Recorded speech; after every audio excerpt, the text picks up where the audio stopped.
A lot of people believe Islam came through Arabs, that Africans converted late, that black Muslims are reverts, and that if your Islam doesn't look Arab, then it must be cultural, watered down, or straight up un Islamic.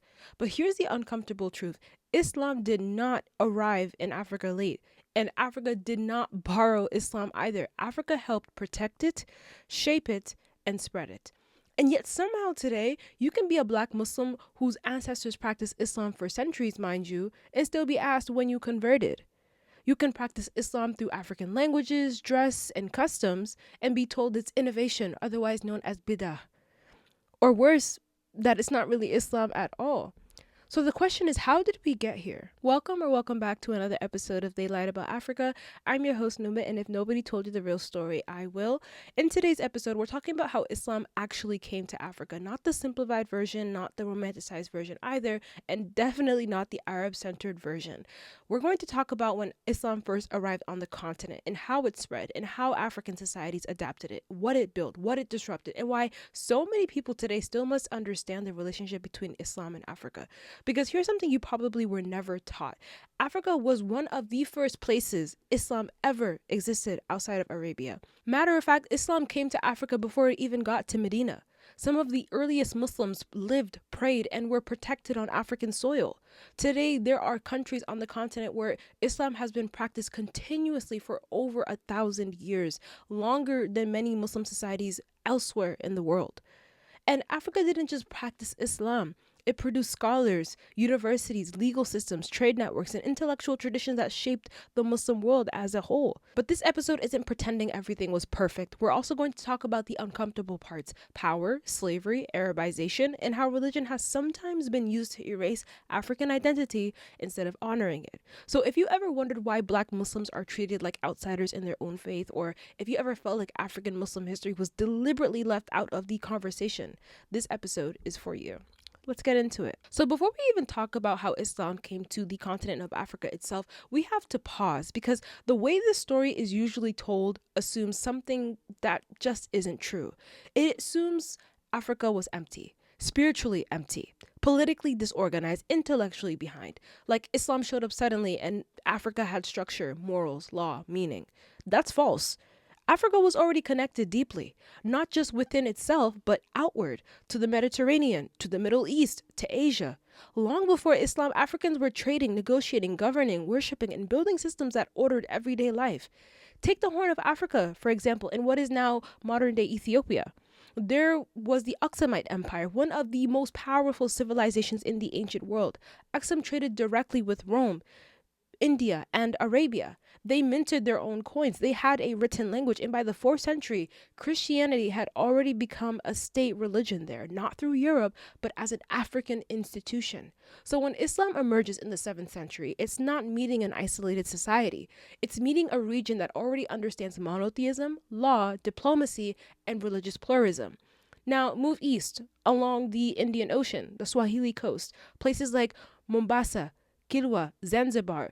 These weren't villages cut off from the world, by the way. They were port cities, cosmopolitan.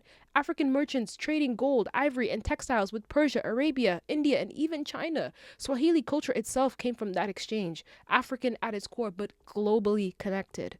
And spiritually, these societies already had moral frameworks, ideas of justice, communal responsibility, leadership, sacred obligation. Religion wasn't separate from life. It shaped how families worked, how leaders were chosen, how disputes were resolved. Now you go west, across the Sahara, people imagine the desert as a barrier, but it was actually a highway. The trans-Saharan trade routes connected West Africa to North Africa and the Mediterranean. Empires like Ghana, long before Mali, were already governing massive territories through systems of law, taxation, and social order. And spiritually, West African societies had deeply rooted belief systems, not chaos systems.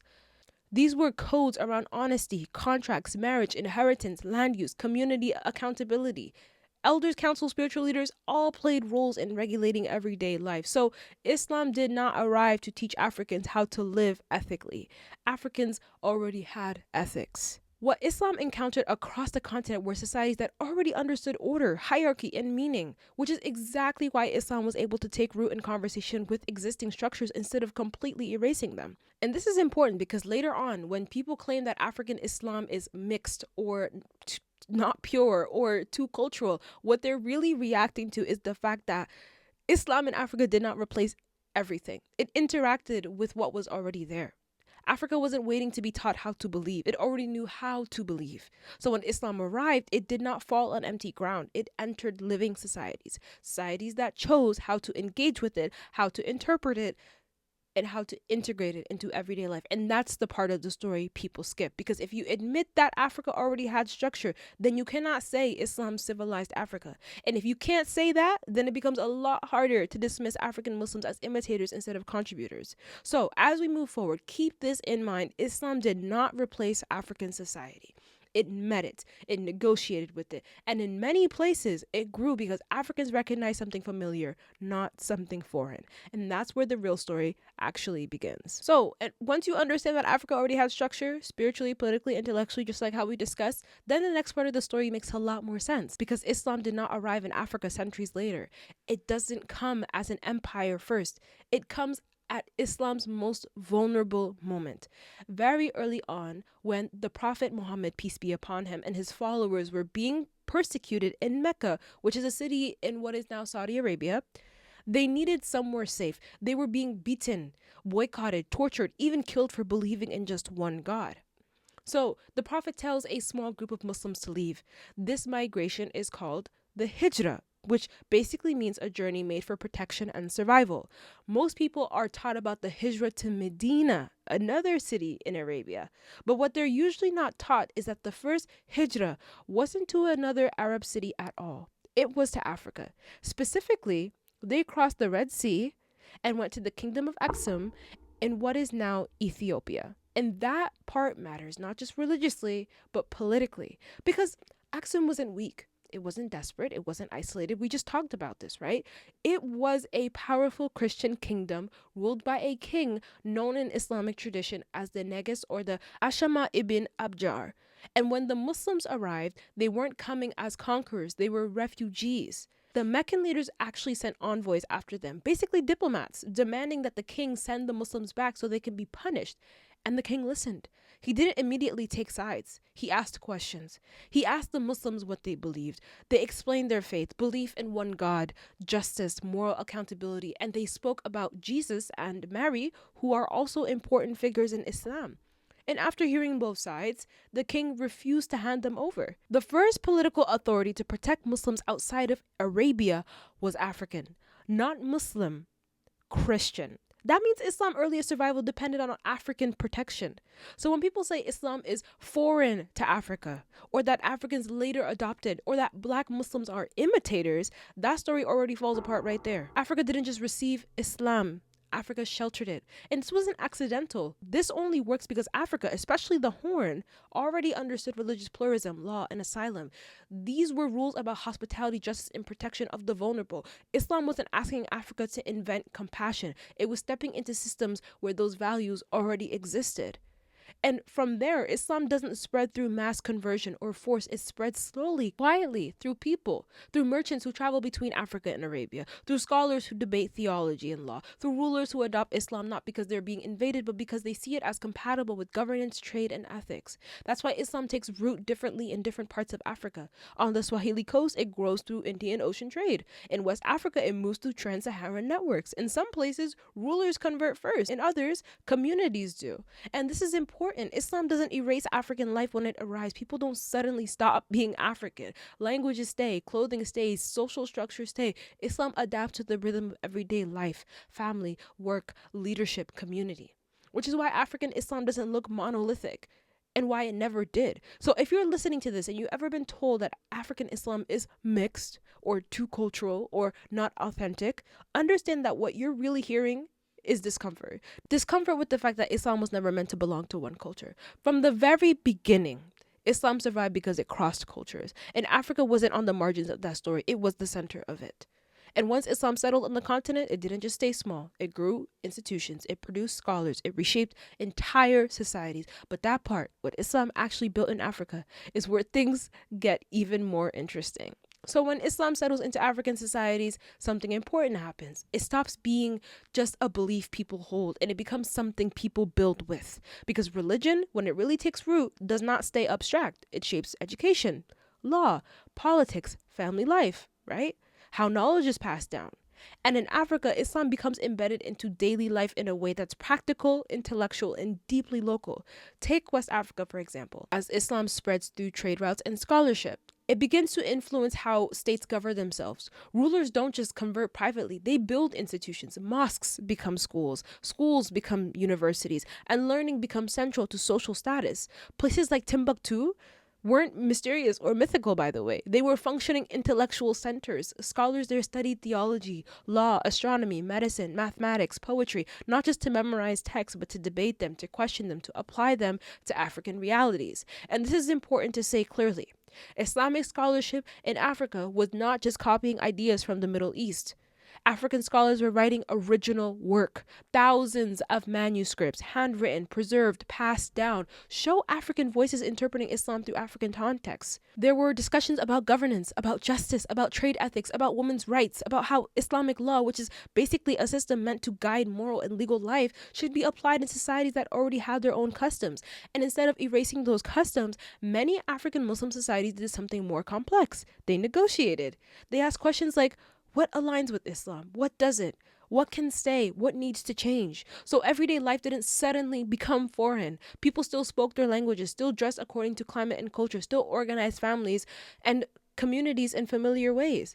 Islam became something you lived, not just something you performed to look like somebody else. And this matters because it challenges the idea that real Islam only exists in one aesthetic, one language, and one culture.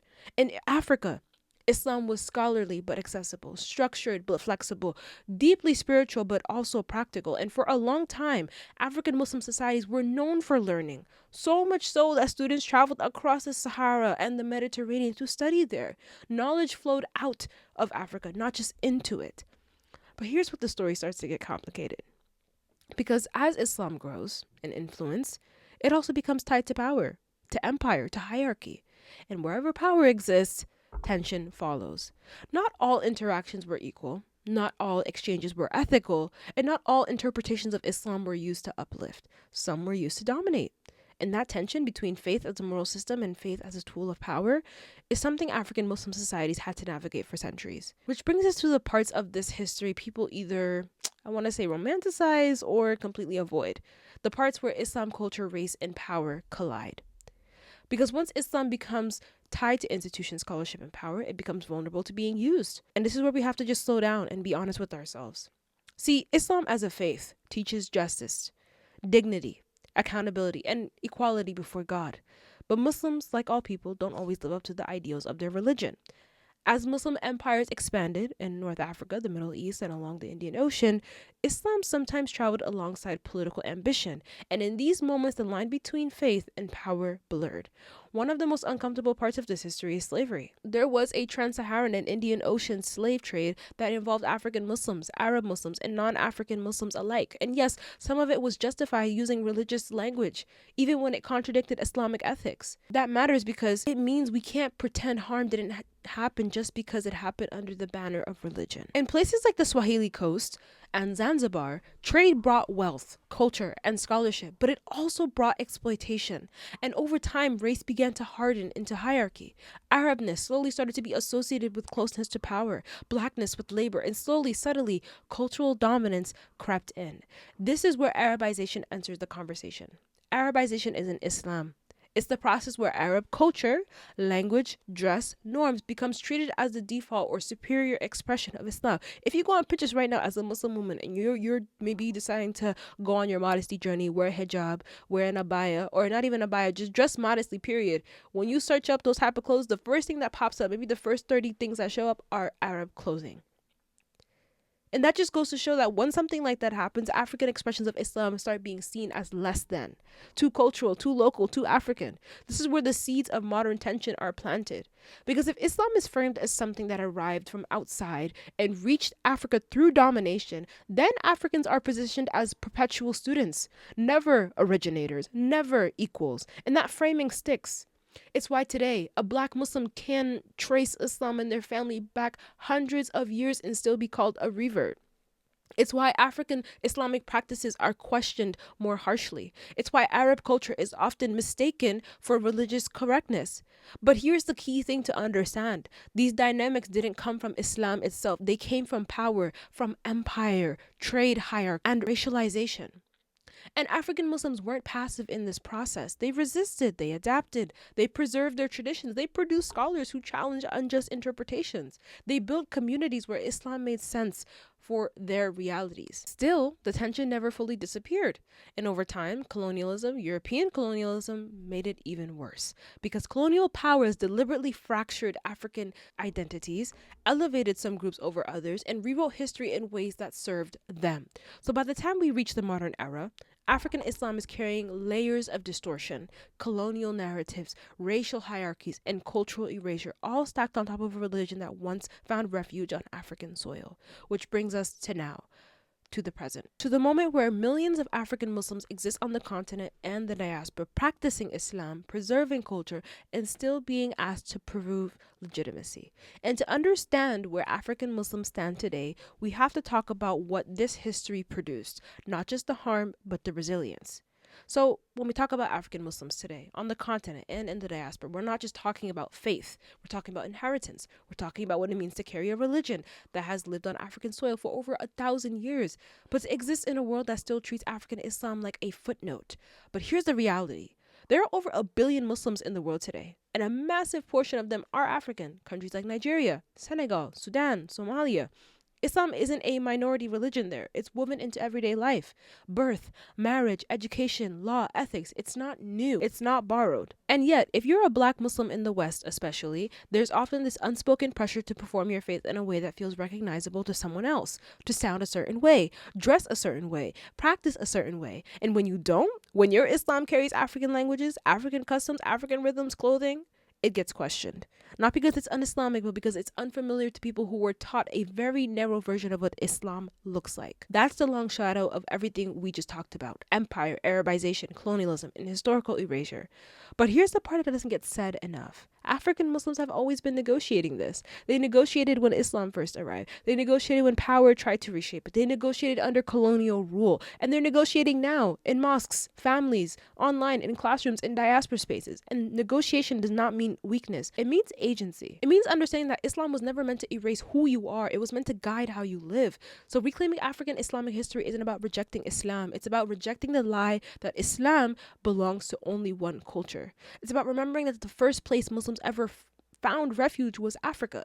That African scholars helped define Islamic thought. That African societies lived Islam in ways that were ethical, intellectual, and rooted. And that African Muslims today don't need to prove legitimacy. We need to remember lineage. Because once you know this history, certain questions stop having power. You stop asking yourself, am I Muslim enough? And you start asking, why was this history hidden from me in the first place? That shift from self-doubt to critical awareness is where reclaiming narrative actually begins.